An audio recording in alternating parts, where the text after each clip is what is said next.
Selamat sore Bapak Ibu Saudara yang dikasihi Tuhan. Hari ini Selasa 4 Agustus 2020. Mari kita persiapkan hati kita untuk kita mendengar sebagian kebenaran firman Tuhan. Ya. Mari kita tundukkan kepala, kita berdoa. Bapa di surga, kami bersyukur atas penyertaan-Mu sepanjang hari ini. Dan kami bersyukur saat ini Kau berikan kami kesempatan untuk kami boleh memahami sebagian dari kebenaran firman-Mu.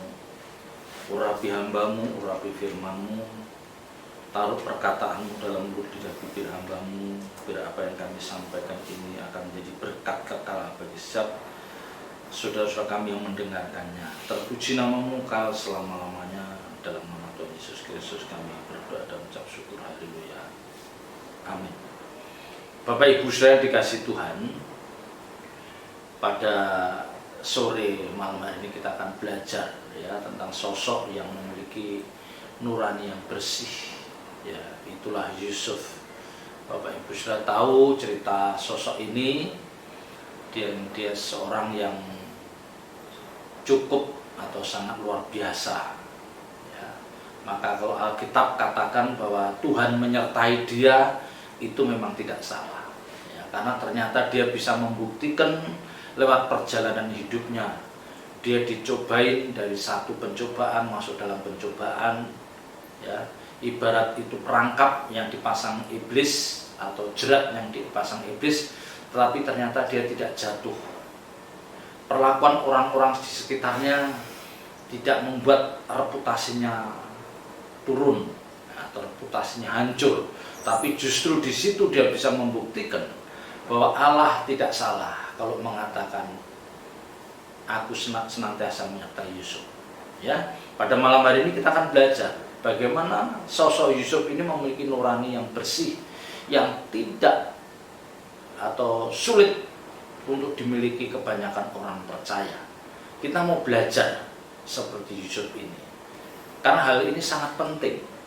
Ya, nurani yang bersih, hati yang bersih, itu menentukan hubungan kita dengan Tuhan. Itu menentukan hubungan kita dengan Allah Bapa. Ya, karena orang-orang yang nuraninya kotor, orang-orang yang nuraninya tidak baik, dia tidak akan berani menghampiri tahta suci Tuhan.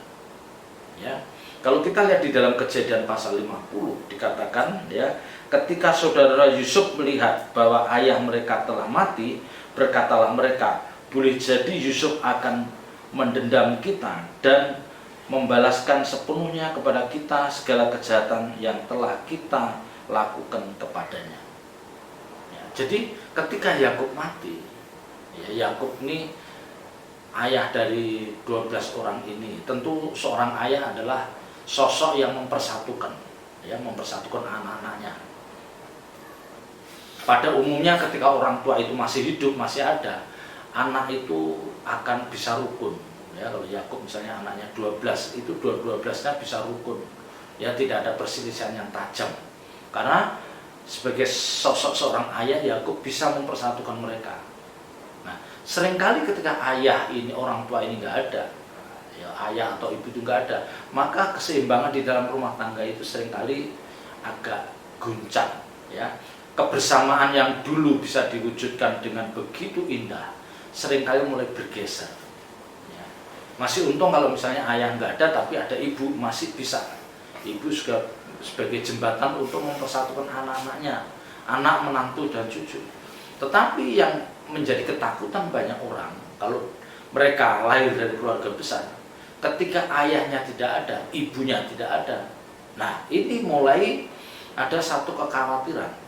Ya, apakah mereka, anak-anak dan menantu ini bisa rukun seperti ketika orang tuanya ada. Nah, ini yang menjadi pergumulan kita. Tentunya bagi orang percaya yang sudah mengerti kebenaran firman Tuhan, ketidakadaan ayah dan ibu janganlah itu mengganggu kerukunan kita dengan saudara kandung kita. Bagaimanapun juga kita yang mengerti kebenaran firman Tuhan, bahwa hidup rukun itu sangat penting. Karena di dalam kerukunan itu Alkitab katakan berkat-berkat akan dicurahkan. Nah, terjadi pada keluarga Yakub. Jadi ketika Yakub ini mati, anak-anak mereka yang 11 itu mulai takut, ya, mulai takut karena dia pernah berbuat yang tidak pantas. Dia pernah merancang kejahatan untuk adiknya Yusuf, bahkan bukan main-main, dia merancang untuk kematiannya, sekalipun ada saudaranya yang menghalangi supaya tidak dibunuh tetapi dijual. Tetapi paling tidak dengan posisi Yusuf yang seperti sekarang ini, dia menjadi penguasa orang kedua di Mesir, ya, otomatis ketakutan itu akan menyelimuti saudara-saudaranya.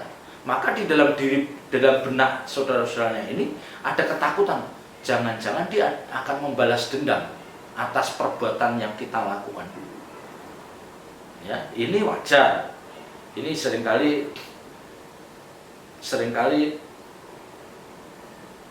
menghinggapi orang-orang yang memang melakukan perbuatan yang tidak baik. Jadi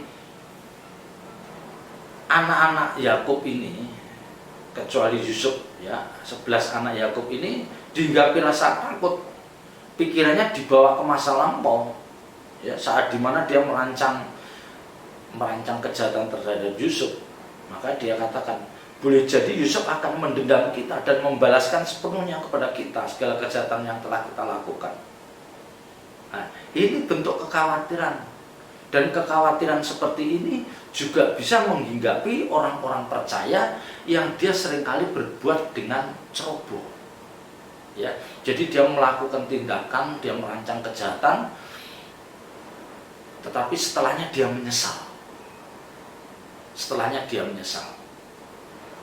Tetapi perbuatan itu kan sudah terlanjur diketahui oleh banyak orang. Maka seringkali penyesalan itu tidak banyak berguna.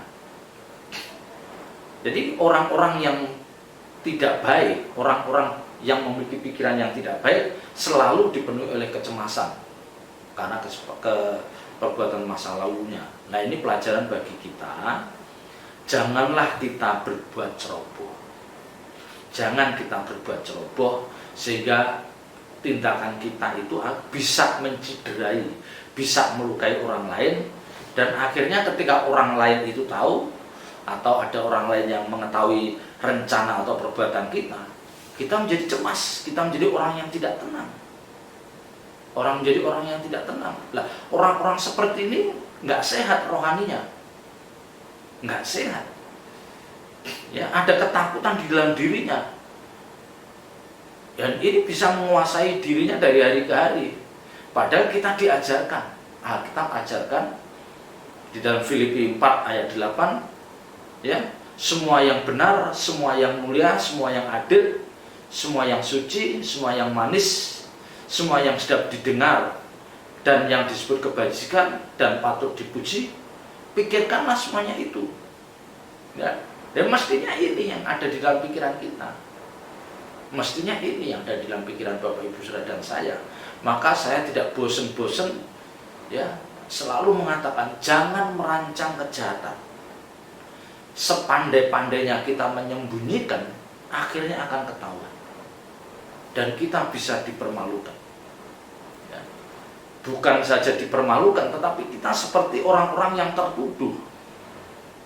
Ya, jadi nurani kita akan menuduh. Nah, ini yang tidak baik. Ini yang saya katakan, jiwa kita jadi nggak sehat. Ya, maka orang percaya yang sering bertindak jahat, curang, pikirannya licik, ya, merancang kejahatan, mereka tidak mungkin bisa memikirkan apa yang diajarkan Tuhan. Tidak bisa, tidak mungkin.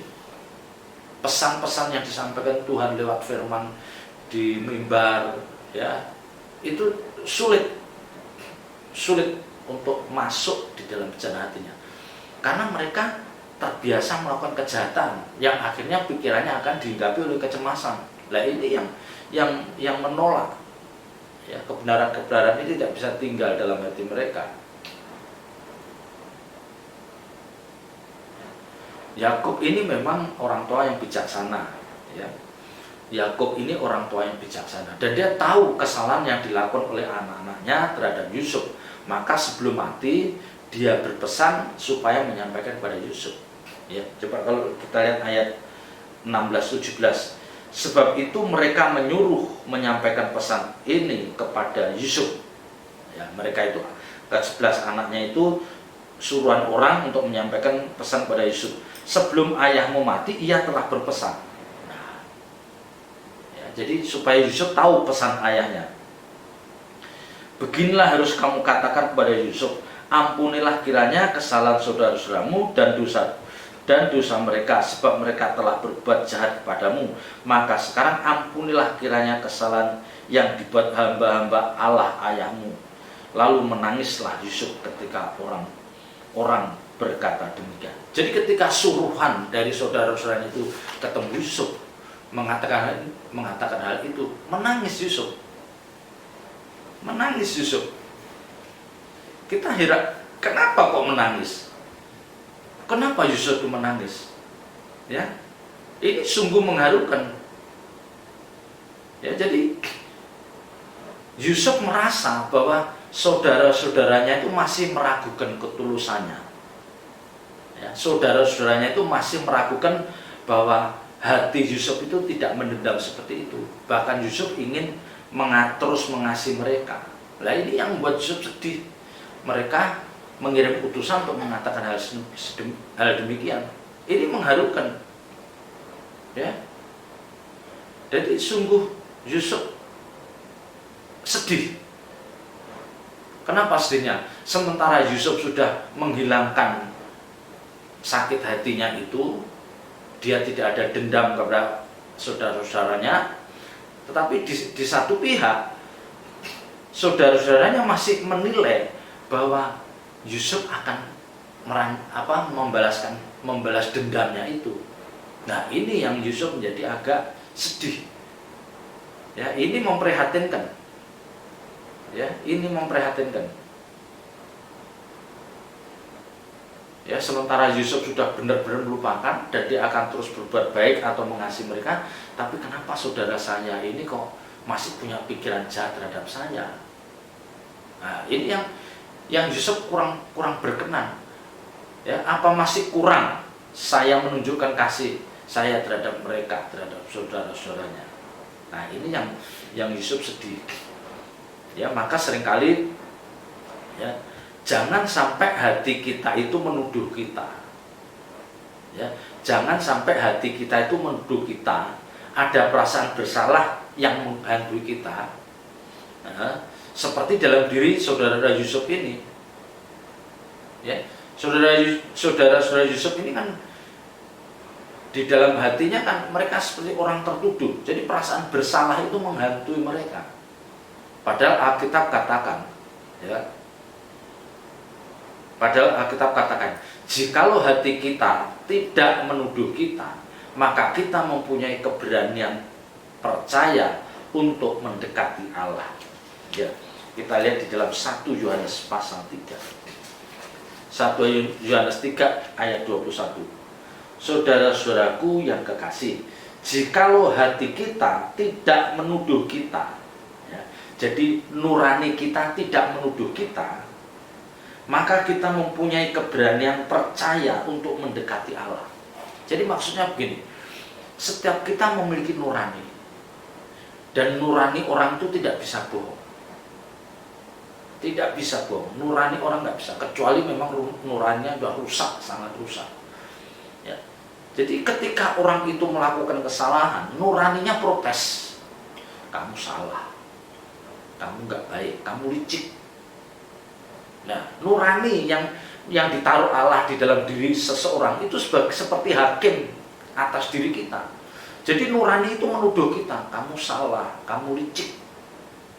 Nah, itu bagi orang-orang yang masih mau mendengar nuraninya, pasti ketika Bapak Ibu Saudara melakukan kesalahan atau merancang kejahatan atau licik, pasti nurani Bapak Ibu Saudara akan bicara begitu. Kamu bohong.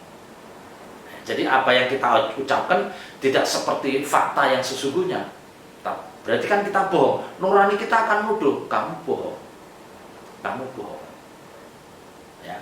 Nah, Alkitabnya mengatakan kalau hati kita tidak menuduh kita, nurani itu tidak menuduh kita, maka kita mempunyai keberanian percaya untuk mendekati Allah. Artinya, ketika perbuatan kita itu bersih, Ya, nurani dan tindakan kita, nurani dan perkataan kita itu sesuai dengan kebenaran. Jadi apa yang kita katakan, apa yang kita perbuat itu sesuai dengan yang ada di dalam nurani kita. Jadi nurani kita tidak menuduh kita. Maka kita mempunyai keberanian untuk percaya, mendekat pada Allah. Artinya apa? Kita dengan penuh keyakinan membangun persekutuan dengan Tuhan. Ya, ini sangat penting. Ini sangat penting. Maka seringkali saya katakan, orang-orang yang membangun mezbah pribadi, orang-orang yang sudah membiasakan membangun mezbah pribadi dengan Tuhan, setiap malam, setengah jam, 1 jam, 1 jam setengah, mereka pasti orang-orang yang tidak mudah berbuat dosa. Baik perkataannya, baik tindakannya, keputusannya, isi hatinya, nuraninya hampir bersih. Mungkin belum bersih, tapi tidak kotor. Karena apa? Kalau dia memiliki nurani yang kotor, dia nggak mungkin berani membangun mezbah, masuk hadirat Allah, nggak berani. Dia merasa nggak layak. Merasa nggak layak. Ketika dia ada di hadapan Tuhan, di hadapan Tuhan, nurani akan nuduh, kamu tadi bohong, kamu tadi licik. Iya. Kalau sekali oke, tapi kalau tiap hari nggak bisa. Dia gelisah. Boleh dia berdoa 1 jam, 2 jam, tapi dia nggak kontak, ya, nggak kontak dengan Tuhan, nggak kontak, karena nuraninya tidak bersih. Nah, kita bisa membayangkan saudara-saudara Yusuf yang 11 ini, dia pasti tidak bisa menghampiri masuk dalam hadirat Allah, karena kesalahan-kesalahan itu akan terus menghantui pikirannya. Ya, ini yang seringkali menjerat kita, Bapak Ibu Saudara. Maka seorang hamba Tuhan mengajarkan setiap hari itu kita harus bertobat. Jadi kita hari bertobat. Ucapan kita, tentu pertobatan tiap hari itu bukan pertobatan dari perbuatan yang ekstrim. Misalnya kita habis mencuri, membunuh, lah itu enggak pas. Maksudnya ketika ucapan kita salah, sikap hati kita tidak lurus, kita malam ingat, oh ya tadi aku enggak lurus, kita bertobat. Ya, jadi pertobatan yang kita lakukan tiap malam, yang kita bawa ke hadirat Tuhan, itu akan membuat nurani kita makin bersih dan makin bersih. Ya, ini penting. Bapak Ibu Saudara, kalau tidak memiliki nurani yang bersih, jangan berharap bisa bersekutu, masuk hadirat Allah dalam jangka waktu lama dengan suasana yang nyaman. Pasti ada kegelisahan. Kalau kegelisahan ini memuncak, akhirnya apa? Kita ingin menyudahi. Jadi doanya itu hanya doa laporan. Ya terima kasih Tuhan, ini habis selesai, amin, udah selesai. Nggak bisa lebih lama lagi. Nggak bisa lebih lama lagi masuk hadirat Tuhan, karena nuraninya nggak bersih. Ya, ini yang tidak boleh terjadi pada orang percaya. Jadi betapa pentingnya kita menjaga hati kita. Menjaga hati kita, betapa pentingnya. Kesucian hati itu sangat dan sangat penting. Ya. Ayat yang ke-16,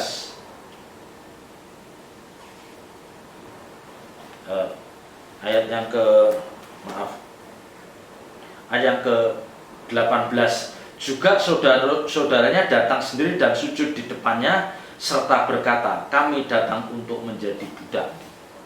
Ya, setelah utusan itu akhirnya dia datang sendiri ke 11 saudaranya itu, duduk sujud dan berkata, kami datang menjadi budak. Ya, itu apa yang diucapkan itu supaya dia lega. Jadi dia tidak menjadi tertuduh terus, jadi dia terus terang datang pada Yusuf dan mengakui salah dan dia siap menjadi budaknya. Tetapi Yusuf berkata kepada mereka, janganlah takut, sebab aku inikah pengganti Allah. Nah, Yusuf merasa, jangan takut, apakah aku ini sudah sehebat Allah sehingga layak menerima engkau sebagai budak, sebagai hamba. Yusuf tahu, ya, tahu apa yang dikatakan. Ayat 20. Memang kamu telah mereka-rekakan yang jahat terhadap aku, tetapi Allah telah mereka-rekakannya untuk kebaikan, dengan maksud melakukan seperti yang terjadi sekarang ini, yakni memelihara hidup suatu bangsa yang besar. Ya. Saudara-saudaranya merancang untuk menggagalkan mimpi Yusuf. Ya kan, Yusuf itu seorang pemimpi kan. Ya, dia katakan nanti bulan dan bintang menyembah bulan dan matahari menyembah, terus bintang-bintang menyembah. Itu kan menunjukkan bapak ibunya tunduk dan saudaranya juga menyembah. Waktu itu kan marah saudara-saudaranya. Memang kamu siapa? Kok sampai saudara-saudaramu menyembah kamu? Nah, karena dia jengkel, maka ke-11 ini menggagalkan. Dia merancang untuk menggagal mimpi Yusuf ini dengan cara apa?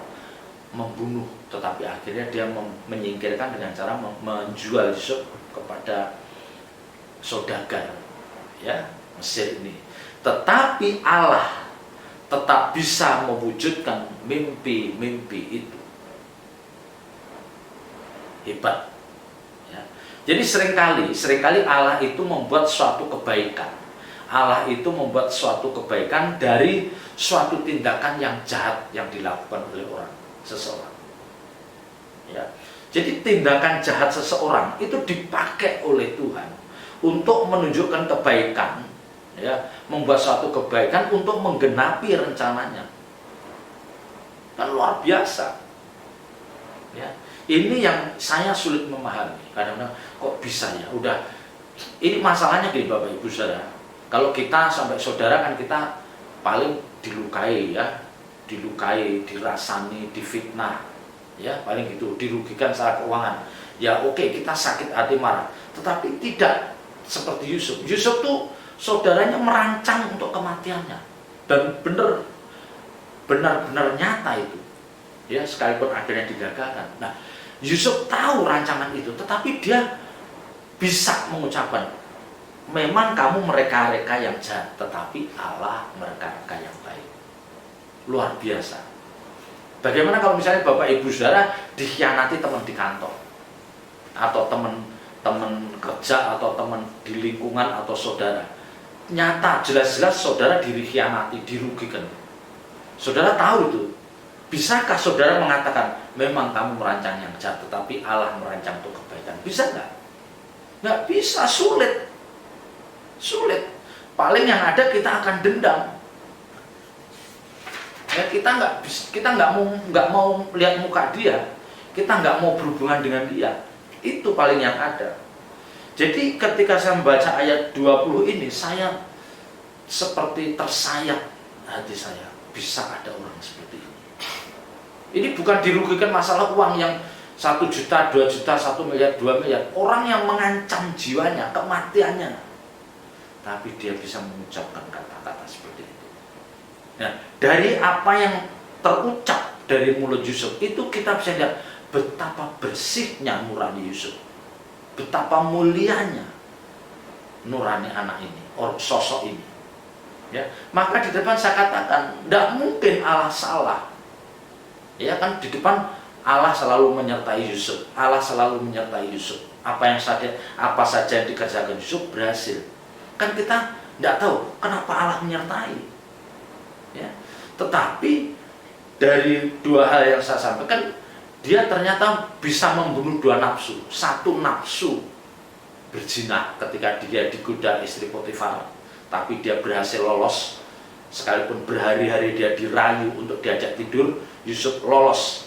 Dia berhasil menjaga, membunuh nafsu berzina. Yang kedua, dia berhasil membunuh nafsu membalas dendam. Nafsu membalas dendam. Nah, ini tidak gampang Bapak Ibu Saudara. Tidak gampang, sangat tidak gampang. Ya. Bahkan ayat 21, ya, ayat 21.